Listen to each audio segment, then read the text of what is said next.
is it's a bit on the loud side. There is definitely a change in air pressure when it goes off. So if you don't cover your ears, it's not the end of the world, but it sure helps if you open your mouth a little when it goes on. Present your piece. And fire!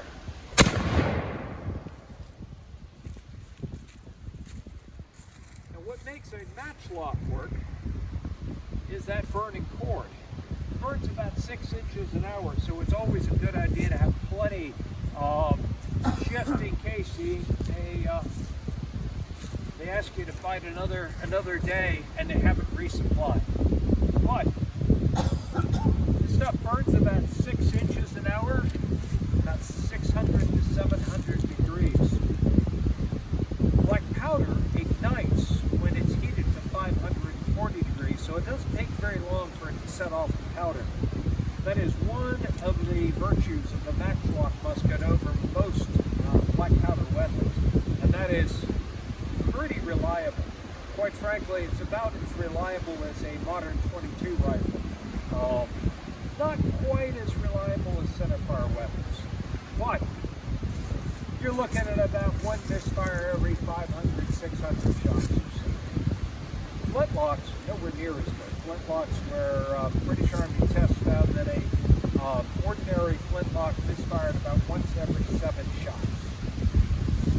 Of course, an expert who knew his weapon could do better than that, but they wanted to find out how well the average recruit could do.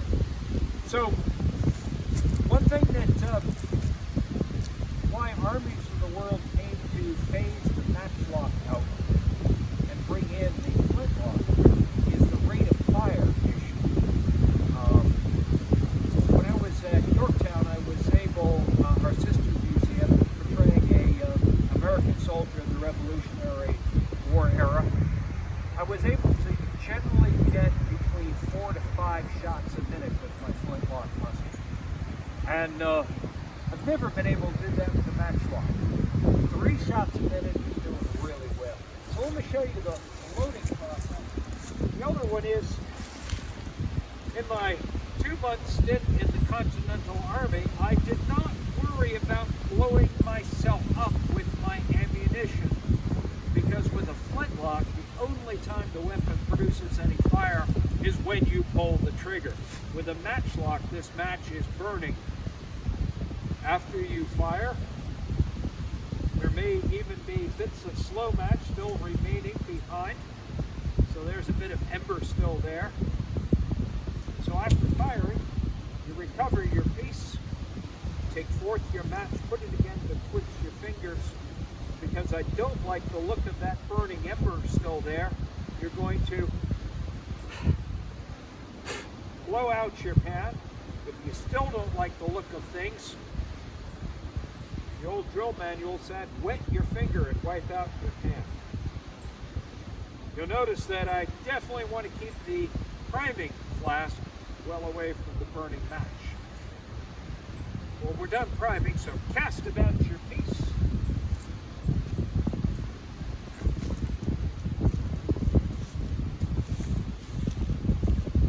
Open your charger. In here would be enough powder for 1 shot.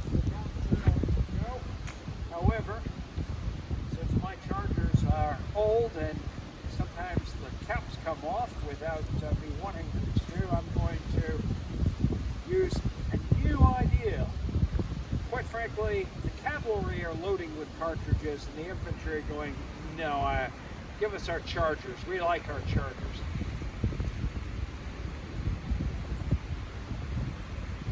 If you were a Jamestown colonist, you probably would have said, I know about those paper cartridge things, and I don't like them. By the 18th century, it'll become pretty much standard throughout all of Western Europe. Oh, bring up your piece, poise your piece, and handle your piece. By the way, you'll notice that when I was holding the weapon, that my hand was quite far down on the barrel. That's because I want to keep the slow match away from the place I'm pouring gunpowder in. Here's something you do not have to do with the flintlock. You do not have to poise your piece. Like, why is he standing there? Well, because sometimes the match gets snagged on the weapon. You may have noticed that when I cast about the piece, that it got snagged on the trigger mechanism.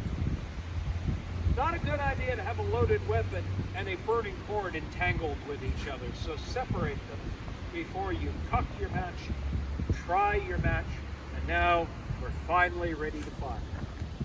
Open your pan, present your piece, and fire!